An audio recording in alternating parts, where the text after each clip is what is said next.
और ख़ास तौर पे राना सनाउल्लाह साहब की स्टेटमेंट कोई बैकग्राउंड में रखें, तो यानी हुकूमत ये चाहती है कि बातचीत आगे बढ़े, लेकिन वो कह रहे हैं भाई मुलाकात तो करवाए ना, हमने जिनसे डायरेक्शन लेनी है मुलाकात ही नहीं होगी तो क्या करेंगे, कहाँ पे जाएंगे? बेसिकली दो बातें हैं जी यहाँ पर। एक तो ये है कि क्या हुकूमत जो है वो बानी तहरीक इंसाफ से बात करना चाहती है या हुकूमत तहरीक इंसाफ से बात करना चाहती है। देखिए, हुकूमत ने जितने भी मौके दिए बानी तहरीक इंसाफ को में मुलाकातों के दिए और कोशिश यही की कि कोई रिकन्सिलेशन हो जाए सियासी हवालों से। ज़ाहिर है जो उनके ऊपर क्रिमिनल चार्जेस हैं, जिन केसेस में वो सज़ा याफ्ता हैं, वो तो रिलीव अदालतों से ही मिलने हैं, लेकिन जो हुकूमत और ज़ाहिर अपोजिशन के दरमियान एक रस्साकशी है, एक तनाव है, उस हवाले से आप देख लें, यानी ये 1.25 साल भी देख लें और उससे पहले पीडीएम का दौर भी देख लें। बानी तहरीक इंसाफ से जब मिला गया तो उन्हें इंतशार की बात की। रात को 1 बजे जो है जब उन्हें हमने मिलवाया नवंबर में, जब इस्लामाबाद में चढ़ाई की गई थी, तो इनके लोगों ने हमें आकर कहा, सारी उनकी गुफ्तगू रिकॉर्ड का हिस्सा है, जब कभी हमें इजाज़त, ये हमारा मनसब इजाज़त देगा और ज़मीर इजाज़त देगा तो, और ज़रा कौम को चीज़ें सामने लाना होंगी तो ले आएंगे। कि उसमें इनके लोग आकर कहते हैं कि जी इनसे हमारी मुलाकात ना कराएं, वो तो हमें कहता है कि इस्लामाबाद में जाकर बंदे मरवा दें, चढ़ाई कर दें। अली अमीन गंडापुर को जो है कहता है कि जी तुम बंदे कम लेकर आए थे, सुबह की पूरी मशीनरी लगा दो। उसको रूल्स ऑफ बिजनेस का कुछ नहीं पता, उसको हुकूमत का कुछ नहीं पता। आज हम जब वज़ीर आज़म हाउस जाते हैं, कभी कभार पुराना इनका शेड्यूल देखते हैं, 11 बजे आया करता था, 1 या 2 मीटिंग्स और उसके बाद चले जाना। तो उस शख्स को पता ही नहीं कि हुकूमत एक क्या उसके मामलात होते हैं। एक सूबा कभी मरकज़ पे चढ़ाई नहीं कर सकता। चीफ सेक्रेटरी और आईजी वज़ीर आला के मातहत ज़रूर होते हैं, लेकिन वज़ीर आला ने डिक्टेशन देकर ये नहीं कह सकता कि मुझे एमुनेशन दो, मुझे गाड़ियाँ दो, मैंने जाके इस्लामाबाद में ये करना है। तो बेसिकली जो तनाव है हुकूमत और अपोजिशन के दरमियान, उसकी बुनियादी वजह बानी तहरीक इंसाफ है। और इसकी बानी तहरीक इंसाफ की जो किरदार है, इसका खुद एतराफ़ तहरीक इंसाफ के सफेबल के रहनुमा करते हैं। उनका नाम लेना ज़ाहिर मुनासिब नहीं है। नहीं, वो आपको कहते हैं कि आपको कहते हैं कि ये सही बानी तहरीक इंसाफ की वजह से हम मजबूर हैं। जैसा आपने कहा कि वो कहते हैं, ये हमें कहते हैं आओ भाई लाशों की सियासत करो, चढ़ाई करो। बानी तहरीक इंसाफ के बारे में जी वो सारे ये रिकॉर्ड है, रिकॉर्ड पे देखिए कुछ चीज़ें। देखिए अमेरिका में भी व्हाइट हाउस के ऑफिशियल रिकॉर्ड्स जो है 30-30 साल बाद, 40 साल बाद वो दस्तावेज़ात पब्लिक होती हैं, वो चीज़ें पब्लिक हो जाएंगी, पता चल जाएगा। वो ऐसे ऐसे लोग हैं जो आकर बाकायदा कोई उनसे मिलने के ख्वाह नहीं होते। देखें ये कोई जमात होगी, इन्हें सबसे ज़्यादा सपोर्ट, अब मुझे लेट मी कंप्लीट, KPK से मिलती है। अब KPK में इनकी हुकूमत है, इनके लोग वहाँ जाके प्रोटेक्शन बेल्स लेते हैं, वसाइल इस्तेमाल करते हैं। उसके सूबे के वजीर आला ने 5 दिन पहले एक अच्छा इकदाम कर लिया कि कहीं मेरे MPs एंड टाइम पे आगे पीछे ना हो जाएं।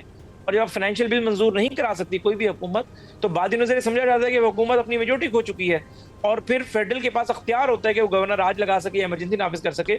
उस सूबे के वजीर आला ने, जिसकी मैं थोड़ी देर पहले उससे इख्तलाफ कर रहा था कि वो चढ़ाई करता है, जो जबान इस्तेमाल करता है, लेकिन इनकी अगर मैं अपने I will put my feets in his shoes, तो इनकी यानी ये मजबूती की अलामत थी कि उसने बजट मंजूर करा लिया 5-6 दिन पहले। अब उस पर एतराज करेंगे 30 तक का तुमने इंतजार ही क्यों नहीं किया 30 का इंतजार कर लेते।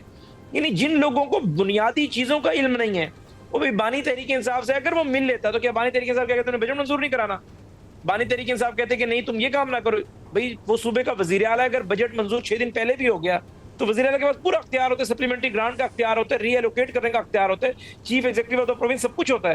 कैबिनेट से अप्रूवल लेने के बाद अगर बानी तहरीक इंसाफ उसे किसी प्रोजेक्ट का कह देते हैं, किसी शोबे में ज्यादा पैसे इन्वेस्ट करने का कह देते हैं, उस शोबे में बजट बढ़ाने का कह देते हैं, वो कर सकता है। ये कह रहे हैं जी उनसे मशवरा करना था हमने। ऐसी ऐसी बातें लेकर आते हैं। ये बात ये थी कि भारत से जब कशीदगी थी तो बानी तहरीक इंसाफ से मशवरा क्यों नहीं किया? मैंने कहा जी क्या बानी तहरीक इंसाफ ये कहते हैं कि भारत पे या कशीदगी का आप जवाब ना दें, हमला ना करें? कुछ चीजें यूनिवर्सल ट्रूथ होती हैं कि अल्लाह एक है, नबी सल्लल्लाहु आखिरी नबी है, सूरज मशरिक से निकलता है। कुछ चीजों पे तो आपकी सियासी क़यादत का एक ही स्टांस होना चाहिए। ये उन चीजों में, लेकिन वजह सिर्फ क्या है कि मैं ना मानू वाली पॉलिसी है कि जानबूझकर बानी तहरीक इंसाफ से मिले और वो ऐसी कोई मुतनाज़ा तरीन बात करें जो आकर मीडिया पे करें।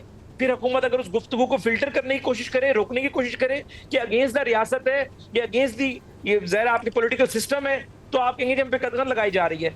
सिर्फ और सिर्फ आपकी टोटल सियासत वो टिकटॉक, ट्विटर और किसको कितनी बड़ी गाली देनी है इसके ऊपर रुकी हुई है। और इसीलिए आप कहते हैं कि सबसे बड़ी गाली जो है इस मुल्क में बानी तहरीक इंसाफ से बड़ी गाली और बदतमीजी कोई नहीं कर सकता। तो मेहरबानी करें उस बदतमीज आदमी से मिलवाने दें ताकि वो इतनी सख्त बात करे कि सियासी जो तलखी हुआ करती थी वो सियासी नफरत में आपने बदल दी है, दुश्मनी में बदल दी है। कभी ऐसा नहीं होता था कि एक एमएनए दूसरे एमएनए को गाली दे रहा हो। आपने सियासत को एक गाली बनाया है, आपने यहां तक पहुंचाने में बड़ी मेहनत की है।